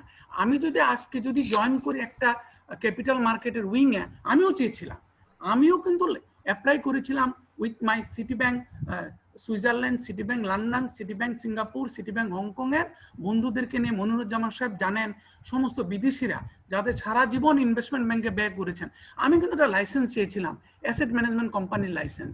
আমি কিন্তু রিড করতে চেয়েছিলাম। আজকে আপনারা প্রোডাক্টের কথা বলেছেন মাননীয় ACC chairman, real estate investment trust, আমরা কিন্তু একমাত্র অ্যাসেট ম্যানেজমেন্ট কোম্পানি। আমাদের কাছে জিজ্ঞেস করা হয়েছিল আপনাদের বিজনেস প্রপোজিশন কি, আমরা বলেছিলাম বিদেশ থেকে ক্যাপিটাল আনা, আর দ্বিতীয় হচ্ছে আমরা রিয়েল এস্টেট ইনভেস্টমেন্ট ট্রাস্ট করতে পাই। 5 বছর আমরা ঘুরেছি বিদেশ থেকে টাকা এনে, আমরা কিন্তু অ্যাপ্রুভাল পাই না জনাব সাজ্জাদুর রহমান, আপনাদের কাছেও বলি নাই, কারণ সরকারি প্রতিষ্ঠানগুলোকে আমরা রাগাতে পারি না। সরকারি প্রতিষ্ঠানগুলো ভিন্ন মতকে লালন করে না, ওনারা চায়, ওনারা আইন পড়েও দেখে না। আপনি যেটা বলেছেন যে ব্যাংকগুলোতে স্ক্যাম আছে, ব্যাংকগুলোতে অবশ্যই স্ক্যাম নাই। যেখানে ভালো ব্রিলিয়ান্ট ব্যাংকাররা কাজ করে, যেখানে অডিট ব্যাকগ্রাউন্ডের ব্যাংকাররা কাজ করে, অবশ্যই সে ব্যাংকগুলোতে স্ক্যাম কম, যতই আপনি বলেন না কেন। আমি এখনো মনে করি যে যদি একটা চার্টার্ড অ্যাকাউন্টেন্ট, একটা সত্যিকার অর্থে যারা ভ্যালুয়েশন বুঝে, যারা অডিট বুঝে, তারা পোর্টফোলিও ম্যানেজমেন্ট বুঝে, তাদের ব্যাংকে কেন তাদের ইয়েতে হবে?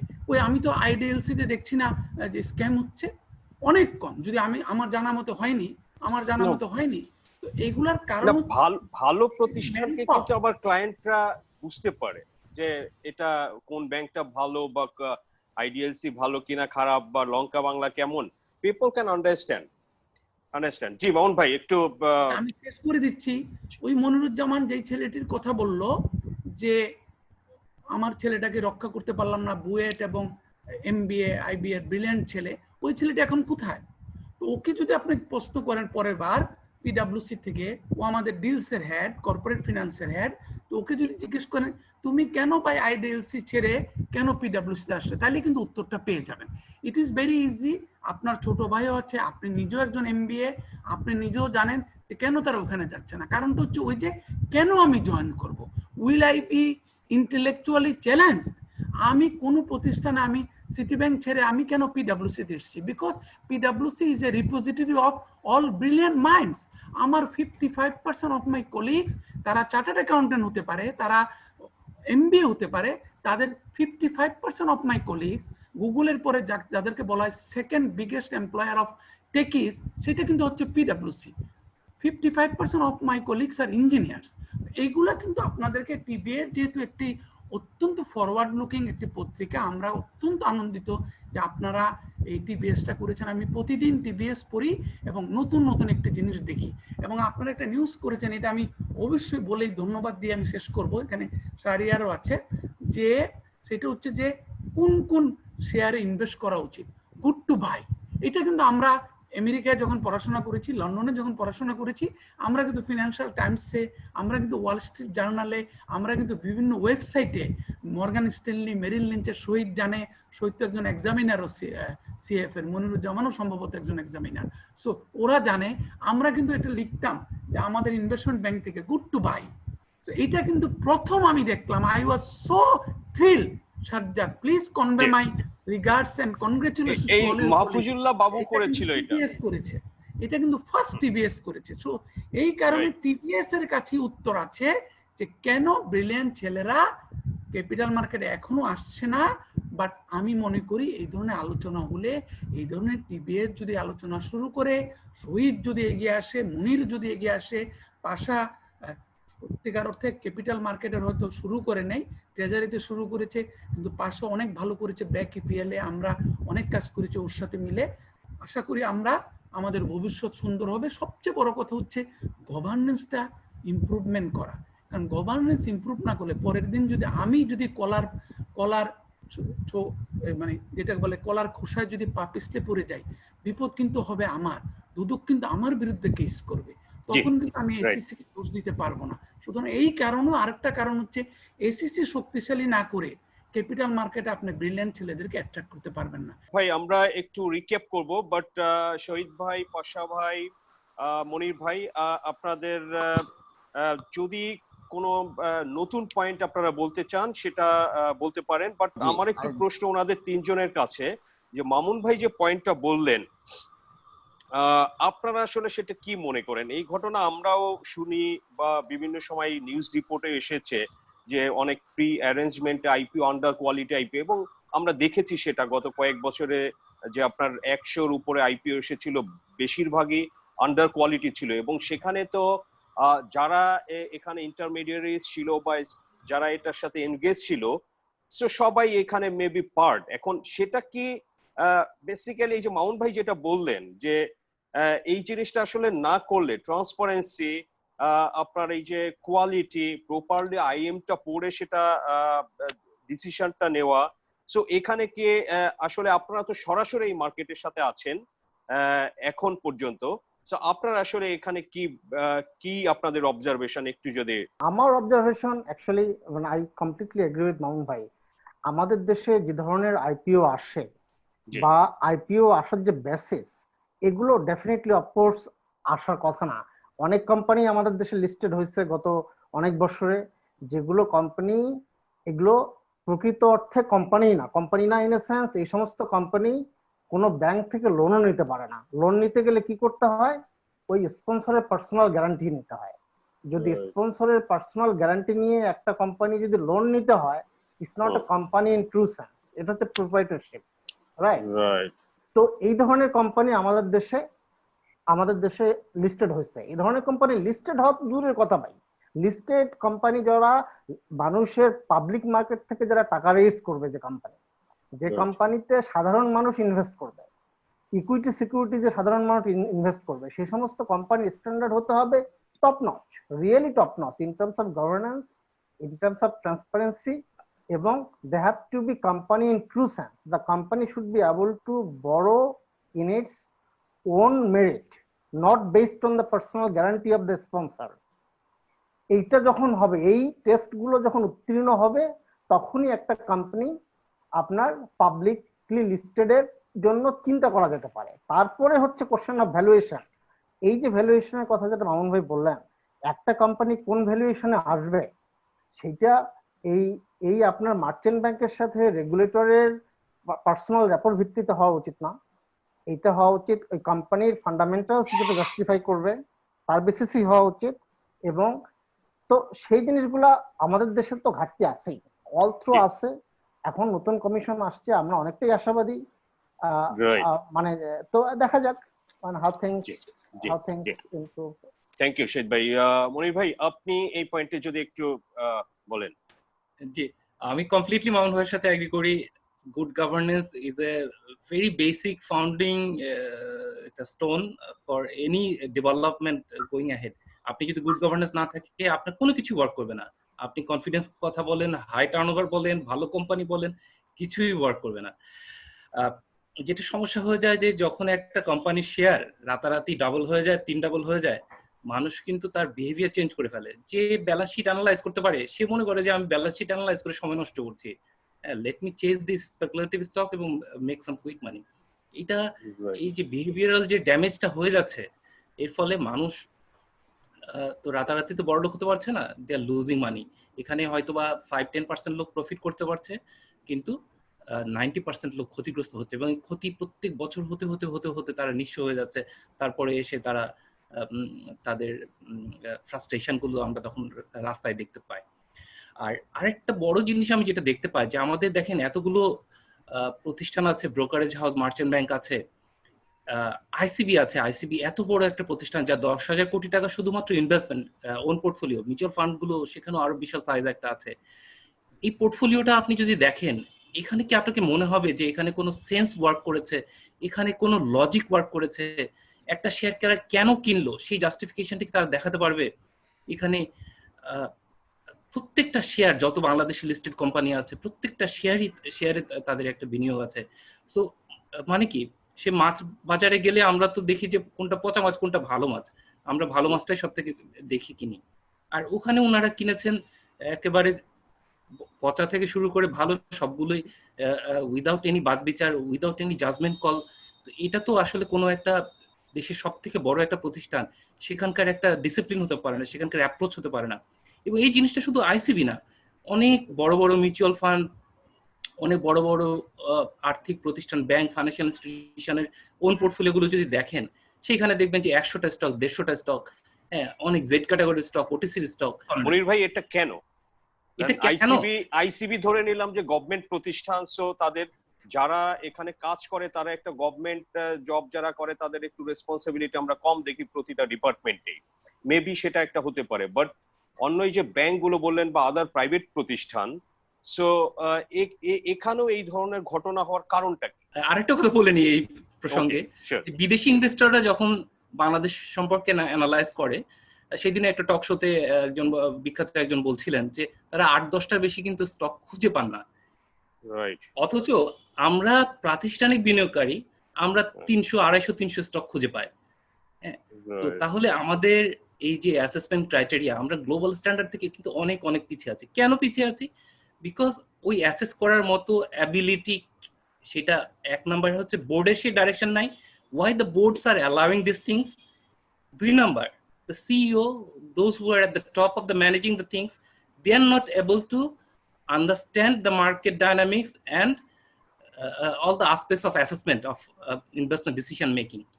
বাংলাদেশে রিস্ক ম্যানেজমেন্ট এই জিনিসটা এখন পর্যন্ত মনে হয় না কেউ চিন্তা করে, কোনো ধরনের টপ সিইও চিন্তা করে। কিছু ভালো প্রতিষ্ঠান ছাড়া রিস্ক ম্যানেজমেন্ট এই জিনিসটা কারো মাথাতেও নাই। বেসিক যে একটা ইকুইটি নোট তৈরি করবে, একটা বাংলাদেশে কয়টা ব্রোকারেজ হাউসের একটা কোয়ালিফাইড একটা টিম আছে যারা কিনা একটা লং টার্ম বিজনেস প্রজেকশন করে একটা স্টকের উপরে একটা কল নিতে পারবে। 8-10টা প্রতিষ্ঠানের বেশি বাংলাদেশে কিন্তু এখন পর্যন্ত তৈরি হয় না। সো এটা বেসিক। আবার ওই যে হিউম্যান রিসোর্স যদি প্রবলেমটা সলভ হয়ে যেত, একটা ভালো ছেলে যদি, ভালো সিইও যদি একটা প্রতিষ্ঠান নিতে পারে, ওই প্রতিষ্ঠানে কিন্তু 80-90% প্রবলেম সলভ হয়ে যায়। বিকজ সে নিজেই তখন চিন্তা করবে যে এই প্রতিষ্ঠানটা কিভাবে সে সুন্দরভাবে দাঁড় করাবে, কিভাবে সুন্দরভাবে একটা গ্লোবাল স্ট্যান্ডার্ড রান করাবে।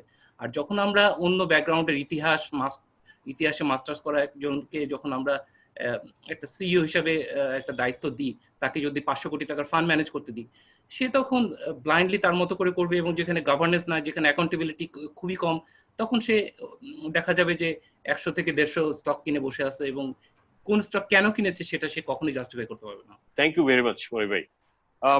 রহমত পাশা ভাই আপনি কি একটু বলবেন? যে পয়েন্টটা ছিল হচ্ছে যে মামুন ভাই একটা পয়েন্ট বলেছিলেন যে আমাদের অনেক সময় প্রি অ্যারেঞ্জমেন্টে আপনার আইপিও গুলো অ্যাপ্রুভ হয়ে যাচ্ছে। গত কয়েক বছর ধরে এই ধরনের ঘটনা ঘটেছে, এবং এতে অনেক আন্ডার কোয়ালিটি স্টক মার্কেটে আসাতে সেটা আপনার এখানে একটা কনফিডেন্সের হার্ট হয়েছে। এবং আপনার এখানে আসলে ভালো প্রফেশনালরা যারা একসময় হয়তো আপনাদের আলোচনার মাধ্যমে আমরা জানলাম যে অনেকেই এসেছিল, ইন্টারেস্টেড ছিল, বাট কোম্পানিগুলো আসলে তাদের রিটেন করতে পারে নাই বিকজ অফ এই যে আপনার declining market for around A decade and all confidence crisis issues. তো এই ব্যাপারে আপনার অবজারভেশনটা কি? থ্যাংক ইউ সদ্য ভাই। মুনির অনেকটাই কভার করে গেছে জিনিসগুলা। আমি জাস্ট বলবো যে আমি ব্র্যাক ইপিএল এবং ইসবি ক্যাপিটালে গত 8-9 বছর কাজ করার সুবাদে আমার প্রচুর ফরেন ইনভেস্টরের সাথে কাজ করার সুযোগ হয়েছে, তাদের অফিস ভিজিট করার সুযোগ হয়েছে ইউএসএ তে, ইউকে তে, সিঙ্গাপুরে, হংকং, যেখানে যেখানে আছে আর কি। তারাও বাংলাদেশে যখন আসছে আমাদের সাথে কাজ করেছে। আমি একটু সংখ্যা হিসাবে বলি যে আমি দেখেছি লিস্ট করে যে পৃথিবীর মানে বৃহৎ যারা ইনভেস্টর, লার্জ ইনভেস্টর যারা, তার 10টার মধ্যে টপ 10 এর মধ্যে টপ 6 এর সাথে আমি কাজ করেছি। তাদের অ্যাকাউন্টও ছিল আমার সাথে, এখানেও আছে। এদের fund size not less than $7 trillion, $7 trillion বেশি। তো উনি যেভাবে বলছিল যে ওরা যখন আমাদের সাথে আসে, তারা তো আর অ্যাপেক্স ট্যানারি বলেন, বাট নন এমএনসি যেগুলো আর কি, স্কয়ার ফার্মা বলেন, অন্যান্য বড় বড় যে সমস্ত ভালো ব্র্যাক ব্যাংক বলে, এই সমস্ত তারা নাম শুনে নাই কোনোদিন।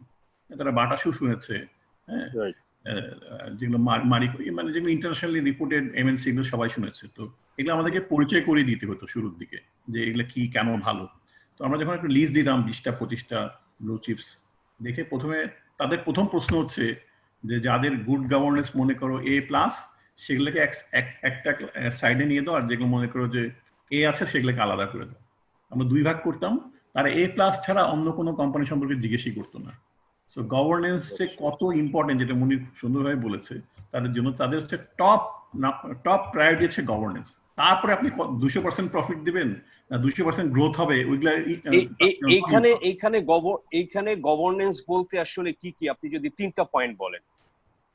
আপনার একটা বললেই যথেষ্ট আর কি। আপনি ফাইন্যান্সিয়ালটা আপনি পাবলিশ করছেন, এটা ফুললি ট্রান্সপারেন্ট, এবং কোনো রকম এর মধ্যে ভুল কোনো কিছু নাই আর কি। ভুল মানে যেভাবে বলেন না কেন, ম্যানিপুলেশনের 0% ম্যানিপুলেট করা আছে। That's it.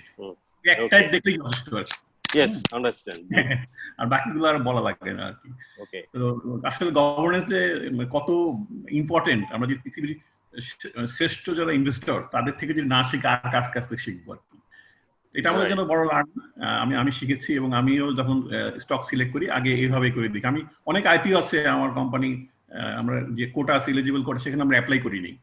আমার ব্রোকার হাউস, আমি জানি না অন্য কেউ এরকম আছে কিনা, আমি কিন্তু 10 টাকা তো অ্যাপ্লাই করিনি বিকজ অফ দ্য গভর্নেন্স। আমি দেখেছি যখন ট্রান্সপারেন্ট না তাদের কোনো কিছু, আমি কিন্তু ওখানে যাই না।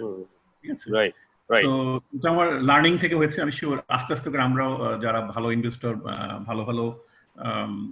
ভালোভাবে কাজ করতে চাই, আমি শিওর এই জিনিসগুলো তাদের মধ্যে আসবে। তাহলে এই মুনি যেটা বলল 300 কোম্পানি আপনার কোন একটা পোর্টফোলিওতে থাকতে পারে না, এটা ইম্পসিবল, তাই না?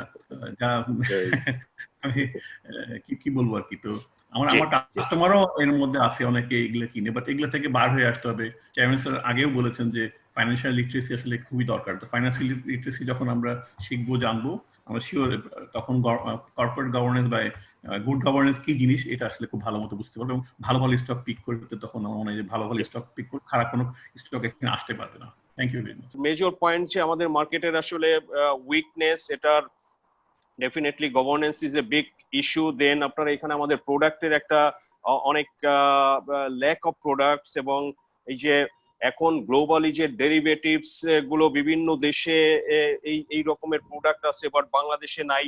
ইভেন আপনার হচ্ছে যে এখানে আজকের যে আমাদের ফোকাসটা আছে মানে ট্যালেন্ট পুল, যেটা যে বাংলাদেশ আসলে আমাদের ইকোনমি যেভাবে ডেভেলপ করছে, প্রতিটা সেক্টর যেভাবে গ্রো করছে, সো সেইভাবে আসলে ক্যাপিটাল মার্কেটটা করছে না ইন টার্মস অফ জিডিপি। সেটাও আপনার অনেক কম আমাদের মার্কেটে। ইভেন আমরা যদি নেপাল বা শ্রীলঙ্কার মতো মার্কেটও কম্পেয়ার করি, ইন্ডিয়া তো বাদই দিতে পারি।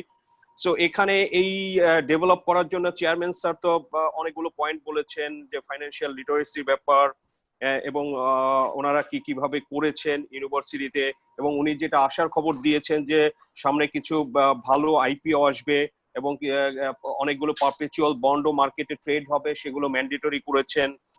সো এই ধরনের আমরা কিছু আশার কথাও শুনেছি। বাট আমরা আসলে আলটিমেটলি যেখানে পয়েন্টটা একটু হিট করা দরকার, সেখানে হচ্ছে যে এটার মার্কেটের যে আপনার কোয়ালিটেটিভ যে ইমপ্রুভমেন্টটা, আপনার ট্রান্সপারেন্সিটা, এই যে ফাইন্যান্সিয়াল ডিসক্লোজার, এটা আমরা তো বিজনেস রিপোর্টিং যারা করি তাদের তো একটু ধারণা আছেই, বাট যারা করে না মার্কেটে অনেকেই আসলে কোম্পানির ইপিএস দিয়ে আমরা দেখেছি যে এটা বোর্ডের লোকজনও জড়িত, তারা মার্কেটটা প্লে করে, ম্যানিপুলেট করে। সো আপনার মার্কেটে যখন আসে তারা তো অনেক ইনফ্লেটেড প্রাইসে এটা দেখায়, সেগুলো আপনাদের পয়েন্টে এটা অনেকের বক্তব্যের মধ্যে এসেছে। বিশেষ করে ধরেন এখানে হিউম্যান রিসোর্স নিয়ে অনেক কথা হয়েছে, যে হিউম্যান রিসোর্স কিভাবে করে এখানে ভালো হ্যান্ড থাকলে বেটার থাকবে। কিন্তু আমার কাছে এবং আমি বিলিভ করি যে majority of general audience would always want to know যে কিভাবে করে মার্কেটের কনফিডেন্স ফিরে আসবে। সো এনিওয়ে, এই টিবিএস সিটি ব্যাংকের আলোচনায় আপনাদের পার্টিসিপেশন পেয়ে আমরা অত্যন্ত গর্বিত। আমরা আশা করি ভবিষ্যতে আবার এই ধরনের কোনো বিষয় নিয়ে শেয়ার মার্কেট এবং ক্যাপিটাল মার্কেটের বিভিন্ন প্রবলেম নিয়ে আমরা আবার ওয়েবিনার করব। তো আপনাদের সবাইকে ধন্যবাদ দিয়ে আজকের প্রোগ্রাম শেষ করছি।